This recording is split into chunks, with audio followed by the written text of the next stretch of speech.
What is up, people of the internet? It is me, Real American Politics, back in with a new video. And today it is time for the most important video I will release the next couple of months. Why Republicans are actually doing okay with redistricting.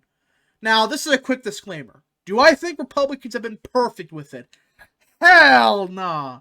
They've been underperforming in several states.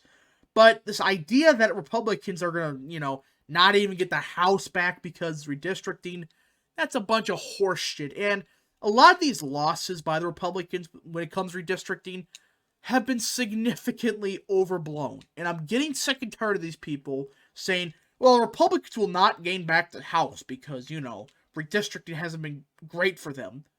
It hasn't been good for them. It has been bad for them. It's a wash. When you look at every single factor, it's essentially been the equivalent of just one big wash. Now, what are they talking about? Well, the first thing we have to talk about is this. Just ignore 538 at this point. Guys, I looked more into the data. I like data. I like statistics where I can see where they're getting their numbers from. Throw this into the dump. This is a disgrace. Once again, Nate Plastic misleading many people. Guys, the PVI formula that he uses is complete horse shit. It's fake. Just ignore it. His PVI data essentially uses data from like 4, 5, 6 years ago. That's an eternity in politics. Nobody gives a fuck what happened in 2016. And he's using that as his primary data. Well, one of his primary data sets.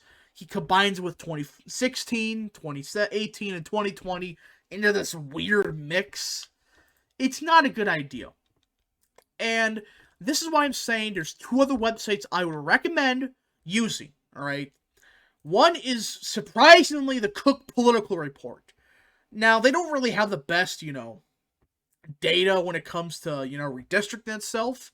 But instead, they actually have a fairly clean redistricting scoreboard, or scorecard, which it's not perfect. There's some instances where, maybe. It may be off by a little bit. But essentially, you combine all of what's happening across the nation.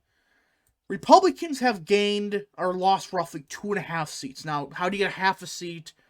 I question that. But essentially, it's just, I think it's like states losing House seats and stuff like that, gaining them, that's kind of stuff. Well, Democrats have gained 2.5, essentially. So that's basically nothing. They've gained, 2.5, 3 House seats from redistricting. When you look at Nate Silver, he makes it sound like 11 seats have flipped, and 3 have been lost to the Republicans. That's why I'm saying ignore 538. For this video, we're only going to look at 2 websites, Cook Political Report, and compare it to this garbage. And I can't believe I'm saying this, Politico. They have something I was stunned to find. You just hover over this. This is what 538 should do. It shows you the border, it shows you the non-white population, the bachelor degree population, and how it voted in 2020. This is significantly better than what Nate Plastic has. And you can look at district by district. It is significantly better than what Nate Plastic is pushing. Because boy, is he pushing some garbage. So, this is what we're using today. Compare it to Nate Silver's garbage and show you what's really happening. So, the first thing I wanted to do is simple. Let's just go into Politico's main site. Here is what people need to realize. There's been 12 plus strong Trump districts. There's been plus 5 Biden strong districts. That's including, right? You go down here. That's including, not including New York's map. When that probably passes, that's probably going to be, significantly more. So, even with that, though, all right, it's going to be a tie for strong Trump and strong Biden district gains. That's not taking into account Florida. Not taking into account North Carolina, Ohio, all that stuff. When you count all of that, it's essentially going to be a tie for who gained more strong seats. Which I believe they consider a strong seat as Trump or Biden plus 10 seats, I believe. That's the exact definition. So, as you can see here, Republicans have been faring well. Now, if they can, fix New York, they probably add it. It'd probably be a little bit different. So, with all that in mind, let's go to some key states that people are freaking out about. Let's go to, what state should we go to first? Because this is the one state that people are freaking out the most about. California. Where is it? Right here. So this is the one place that Democrats seemingly gained a huge swath of votes from just by looking at this map, like old to new. Well, sorry to burst your bubble, folks. Republicans actually gained a strong Trump seat. That's not even a joke. You actually look at this data, and the only real newly competitive seats is probably like, District 41, District 40, and District 3. Those are the new competitive seats. But outside of that, Republicans actually gained some votes in California. Now, is it the most? No. But you look at places like District 25, District 48. These are seats that could go Republican. District 49, Republicans usually overperform in that part of the state. So, this map actually is okay for Republicans. And you look at this. Yes, there's been a change in more bachelor degree people, and change in non-white population in District 3. But District 23, there's been essentially the same thing. So you take that into account, this map's significantly better than what Nate Plastic is pushing at, Republicans, oh no, it's over for them, it's over. I mean, yeah, again, District 49 to Parson D plus 5, give me a break. So, this map is basically a wash. And then you go to the state that Republicans have been criticizing most about, Texas. Kind of the same deal. I mean, District 23 is going Republican in 2022 no matter what now. Now, District 28, though, that's going to be interesting. Because it actually got a bit more white and a bit less college educated. Now, it did get a bit more Biden-friendly, but again, what happened in 2020 with COVID, with the race riots, with everything that happened, and you take into account, Republicans usually overperform Trump by 2-3 points. If Kohler loses his primary, he gets primaried out by the Bernie bro, this just starts flipping immediately. It's an easy flip. I mean, you also got already a free flip in District 15. One of the most Republican trending seats in the country. I thought Republicans were doing awful with redistricting. Are they doing perfect? No. In fact, let's go to one that may be the most interesting one. New Mexico.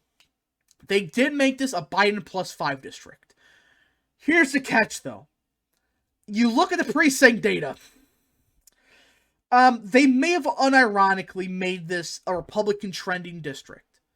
District 3, they made it more competitive. They made it less college educated and a bit more non-white.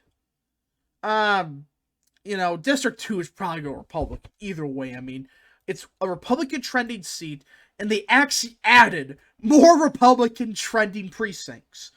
I mean, yeah, I don't like the fact that it's right next to Albuquerque, but the fact they may have potentially made 3 competitive seats, maybe an issue in 2024, especially District 2, sure.